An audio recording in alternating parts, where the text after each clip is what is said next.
నమస్కారం గురుగారు. గురుగారు బ్రహ్మముహూర్తం అంటారు గదా! అసలు బ్రహ్మముహూర్తం అంటే ఏంటి?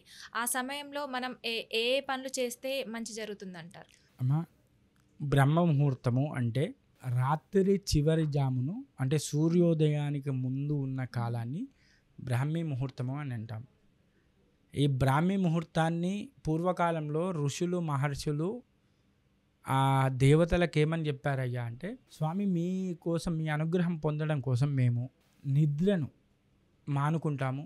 ఏ సమయంలో మానుకుంటాము అంటే రాత్రి చివరి జాము అంటే సూర్యోదయం ముందు ఏదైతే జాము ఉంటుందో ఆ జామును మేము నిద్ర మానుకుంటాము అని చెప్పగానే ఆ స్వామివారు ఒక అనుగ్రహం ఇస్తారు. ఆ బ్రాహ్మీ ముహూర్తంలో కనుక మీరు కనుక ఆ సూర్యోదయానికి ముందు లేచి కాలకృత్యాలు నెరవేర్చుకొని ఆ యొక్క మీరు తపస్సు కనుక చేస్తే మీకు నేను బలాన్ని, శక్తిని, ఆరోగ్యాన్ని, ధనాన్ని ఇవన్నిటిని కూడా మీకు ప్రసాదిస్తాను అని చెప్పి ఆ దేవత వరమిస్తుంది. కాబట్టి ఇప్పటికీ కూడా మనం బ్రాహ్మీ ముహూర్తం అంటే రాత్రి చివరి జాము సూర్యోదయానికి ముందు, సూర్యుడు ఉదయించేదానికి ముందు అంటే దాదాపుగా 4 గంటల ప్రాంతం నుంచి కూడా బ్రాహ్మీ ముహూర్తంగా మనం పరిగణలోకి తీసుకోవాలి. సూర్యుడు ఉదయించేదాకా కూడా బ్రాహ్మీ ముహూర్తం ఉంటుంది. ఆ బ్రాహ్మీ ముహూర్త కాలాన్ని మనం చాలా సద్వినియోగపరచుకోవచ్చు. ఎలా అంటే సూర్యుడు ఉదయించక ముందుకే ఆ బ్రాహ్మీ ముహూర్తంలోనే లేచి కాలకృత్యాలు నెరవేర్చుకొని స్నాన సంధ్యానుష్ఠానాలకు ఉపక్రమించుకొని తపస్సు చేసుకోవాలి. తపస్సు మీన్స్ నేను ఇప్పటిదాకా చెప్పాను కదా, నామస్మరణ, స్మరణ చేయడం, భగవంతుని యొక్క నామాన్ని జపించడం, పూజ చేయడం. ఆ విధంగా చేస్తే ఏమవుతుంది మనకు అంటే ధనము, బలము, ఆరోగ్యము, అలాగే మనకేదైతే కోరికలు ఉన్నాయో అలాంటి కోరికలన్నీ కూడా ఆ యొక్క భగవంతునికి దగ్గరగా ఉంటుంది. ఎందుకు? భగవంతుడు వరం ఇచ్చాడు, మీకు ఇవన్నీ ఇస్తాను అని చెప్పి ఋషులకు కానీ మహర్షులకు కానీ వరం ఇచ్చాడు ఆ సమయంలో చేస్తే. కాబట్టి భగవంతుని చాలా దగ్గర అవుతుంది. ఎలా అవుతుంది అంటే మనం పొద్దున్న లేవగానే ఏ మూడ్తో ఉంటామమ్మ? చాలా పాజిటివ్ మూడ్తో ఉంటాం. రోజు ఉదయం లేవగానే ఏమనుకుంటాం మనం?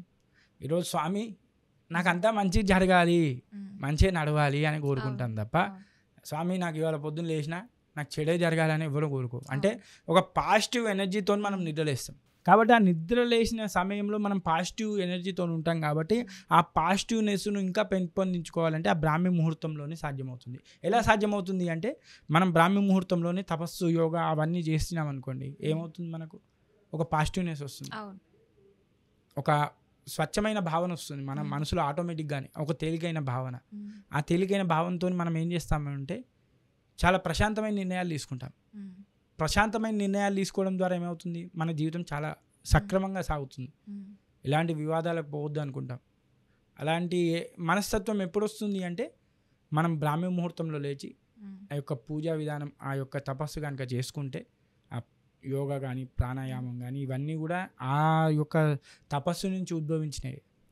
ఇవన్నీ చాలా మంది కూడా ఎగ్జామ్స్ టైంలో కూడా బ్రాహ్మీ ముహూర్తంలోనే చదువు చాలా గుర్తుంటుందని చెప్తారు. ఎందుకు చెప్తారు అంటే పాజిటివ్ ఎనర్జీతో ఉంటామమ్మ మనం. ఇప్పుడు రాత్రి అంతా మేలుకతో నుండి చదవడం కన్నా బ్రాహ్మీ ముహూర్తంలో చదవడం ఎందుకు మంచిది అంటామంటే నిద్ర లేవగానే ఒక పాజిటివ్నెస్తో ఉంటాము. అది చాలా మంది గుర్తించారు. ఒక చాలా పాజిటివ్ మనకేంటి అంటే మైండ్లో ఎలాంటి వేరే ఆలోచనలు ఉండవు. ఇంకా ఒక కొత్త రోజును మొదలు పెడుతున్నాం, కొత్త రోజును చాలా మంచిగా మొదలు పెట్టాలని ఒక మంచి పద్ధతితోనే ఆలోచనతో ఉంటాం. కాబట్టి ఆ టైంలో చదివినాం అనుకోండి, ఆటోమేటిక్గా ఇలాంటి ఆలోచనలు ఉండవు. కాబట్టి ఆటోమేటిక్గా ఆ చదవనిది మంచి గుర్తుంటుంది. అది ఆ పీస్నెస్ అనేది వస్తుంది, ఒక ప్రశాంతత వస్తుంది. కాబట్టి తప్పకుండా బ్రాహ్మీ ముహూర్తంలో లేవడం అనేది చాలా మంచిది. లేవడంతో పాటుగా ధ్యానం చేయడం, దేవుణ్ణి పూజించడం, ఆ యొక్క తపస్సు చేయడం లేదా నామస్మరణ చేయడం ఇలాంటివి చేస్తే ఆ స్వామివారు పరమాత్మ మనకు ఆయురారోగ్య ఐశ్వర్యాలు ఇస్తాడని చెప్పి ముందే చెప్పాను నేను. బ్రాహ్మీ ముహూర్తంకు వరం ఎందుకు ఇచ్చాడు అంటే ఇవన్నీ చేస్తే అవి వస్తాయి. అవి వస్తే ఏమవుతుంది? మన జీవితం చాలా సాఫీగా సాగుతుంది. అంతే తప్ప బ్రాహ్మీ ముహూర్తం అంటే ఏదో బ్రహ్మకాలం, బ్రహ్మ వచ్చి తిరుగుతాడు అవన్నీ కావు. అవన్నీ అభూత కల్పనలు, అవన్నీ కాని ముచ్చట్లు. కేవలం మన పాజిటివ్నెస్, మన యొక్క ప్రశాంతతను పెంచుకోవడానికి బ్రాహ్మీ ముహూర్తం చాలా మంచి సమయం. ఆ యొక్క బ్రహ్మర్షులకు, మహర్షులకు, ఋషులకు స్వామి వరాలు ఇచ్చాడు కాబట్టి, ఆ వరాలు ఏ రూపకంగా ఇచ్చాడు? ధనము, ధాన్యము, వస్తువులు, ఆరోగ్యము, కీర్తి అన్నీ లభిస్తాయి ఆ సమయంలో నా యొక్క తపస్సు చేస్తే అనే వరం ఉంది కాబట్టి, ఆ సమయంలో లేవడం, సూర్యోదయం కన్నా ముందు లేవడం, తపస్సు చేసుకోవడం, లేదు చదవడం, ఇవన్నీ కూడా చాలా మంచివి. అవన్నీ కూడా మనకు పాజిటివ్నెస్ని పెంచి మన జీవితాన్ని సార్థకత చేయడానికి, ముందుకు తీసుకెళ్ళడానికి కూడా చాలా ఉపయోగకరంగా ఉంటాయని చెప్పుకోవచ్చమ్మా.